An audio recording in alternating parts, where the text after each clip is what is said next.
আহলে সুন্নাত ওয়াল জামাতের জবাব হলো যে যারা সব নতুন কাজে বেদাত আর কোরআন সুন্নাহ বিরোধী নতুন কাজ বেদাত, সহায়ক কাজ নয়। বলতেছে কোরআন সুন্নাহ যদি বেশ না থাকে সেগুলা সব কি বেদাত, আর যদি কোরআন সুন্নাহর পক্ষে না থাকে সেগুলা সব কি ধ্বংসপ্রাপ্ত। তারপরে দ্বিতীয় হলো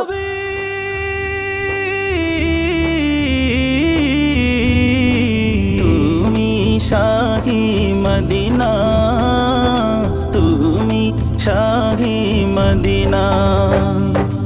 ইমাম শাফি রহমতুল্লাহ বেদাত দুই প্রকার। ইমাম শাফি নিজে বলছেন, একটা হলো প্রশংসনীয় মাহমুদা, আর একটা হলো নিন্দনীয় মাজমুমা। এখন আর এরপরে সালাফিদের দাবি অনুযায়ী যদি ইমাম শাফি হযরত ওমর রাদিয়াল্লাহু তাআলা আনহু যদি বেদাতের যদি ইয়া হয় তাইলে নাউজুবিল্লাহ, তাইলে এটা কখনো যদি তারা যদি হাদিস বুঝতেন না, তারা যদি ইয়া বুঝতেন না, তাহলে এটা কি হবে? নাউজুবিল্লাহ হয়ে যাবে। এই জন্য সাহাবীরা নতুন কিছু করেননি, তারা বলতেন সবসময়।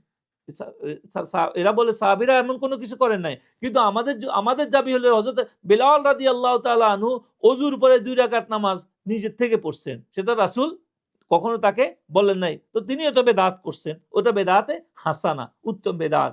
তারপরে আবার হযরত আবু বকর, হযরত উসমান রাদিয়াল্লাহু তাআলা আনহু কোরআনের সংকল জুমার দ্বিতীয় আযান প্রবর্তন করেন কে? হযরত উসমান রাদিয়াল্লাহু তাআলা আনহু।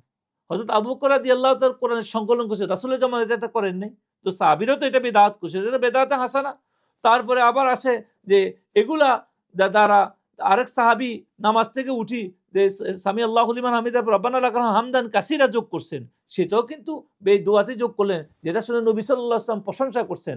এটাও কিন্তু সবই ছিল সুন্নাত হাসানা, উত্তম পদ্ধতি। রাসূল সাল্লাল্লাহু আলাইহি ওয়াসাল্লামের সুন্নাহ মানে কি? একটা পদ্ধতি, রীতি নীতি, এটা একটা পদ্ধতি, এটা উত্তম পদ্ধতি। উত্তম মানে কি?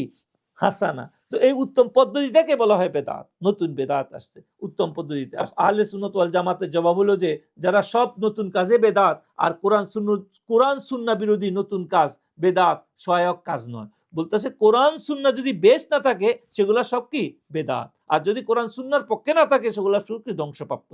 তারপরে দ্বিতীয় হলো কুল্লু, মানে আমরা এখানে অধিকাংশ মনে করি, কিন্তু তারা মনে করে কুল্লু মানে সব। তাদের আর আমাদের মধ্যে পার্থক্য আমরা এখানে বুঝতে। হযরত ওমর রাদিয়াল্লাহু তাআলা আনহুর বেদাত, তাদের মতে এটা ভাষাগত, উনি বলার জন্য বলছে, কিন্তু আহলে সুন্নাত ওয়াল জামাতের ওদের পদ্ধতিগত দিক থেকে এটা নতুন ছিল। কারণ হযরত আবু বকরের সময় এরকম 20 রাকাত নামাজ ইমামের পিছনে পড়া হয় নাই, রাসূলের সময় ছিল না, এই জন্য নতুন ভাবে এটা বেদাতে হাসানা। তারপরে সুফিদের মিলাদ জিকির এগুলা তাদের দৃষ্টিতে বেদাত।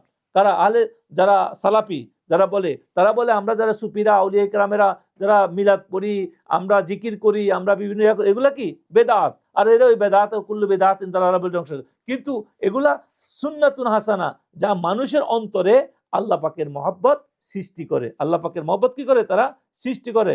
এই জন্য আমরা যেটা বলবো, আমাদের সালাফি ভাইয়েরা যারা আজকে সমাজের মধ্যে বিভ্রান্ত সৃষ্টি করছে তাদের ইমামদের কিছু কথাকে নিয়ে, তাদেরকে আমাদের সমস্ত উলামায়ে কেরাম যারা ছিল তাদের কথাগুলা যদি আমরা গ্রহণ করতে পারি, কুল্লু বিদআতিন দালালা, এটা আর থাকবে না। কারণ কিছু অংশ যেগুলা কোরআন এবং সুন্নাহর সাথে সাংঘর্ষিক, কোরআন সুন্নাহ বেস নাই, সেগুলো হলো দালালা।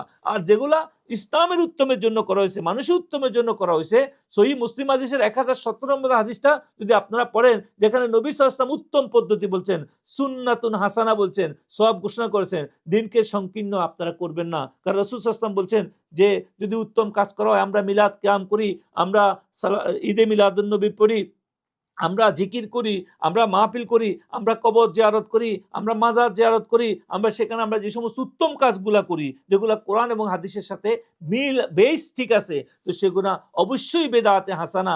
এই জন্য আপনারা দিনকে আপনারা সংকীর্ণ করবেন না, সমাজের মধ্যে বিভেদ সৃষ্টি না করি, সাহাবা ইমামদের মতো আপনাদের যে প্রশস্ততা যারা সাহাবারা বুঝছে রাসূল সাল্লাল্লাহু আলাইহি সাল্লামের পরবর্তী আমাদের ইমাম নববীর মতো আরো বড় বড় উলামায়ে কেরামের মতো তারা বলছে, এই সমস্ত বুজুর্গদের বোঝার চেষ্টা করেন, তাহলে ইনশাআল্লাহ আমাদের সমাজে ভেদাভেদ, হানাহানি, মারামারি, এই সমস্ত ইসলাম নিয়ে একে অপরের বিরুদ্ধে কাফের বলা, বেদাহাতি বলা, সেটা শেষ হবে। এবং যেটা শরীয়তের সাংঘর্ষিক সেটা অবশ্যই বেদাতে সাইয়্যা, সেটা ধ্বংসপ্রাপ্ত। আর যে এটা সৃষ্টি করবে সে শুধু ধ্বংস হবে না, কিয়ামত পর্যন্ত যত গুনাহ আসবে ওই লোক ভাগী হবে।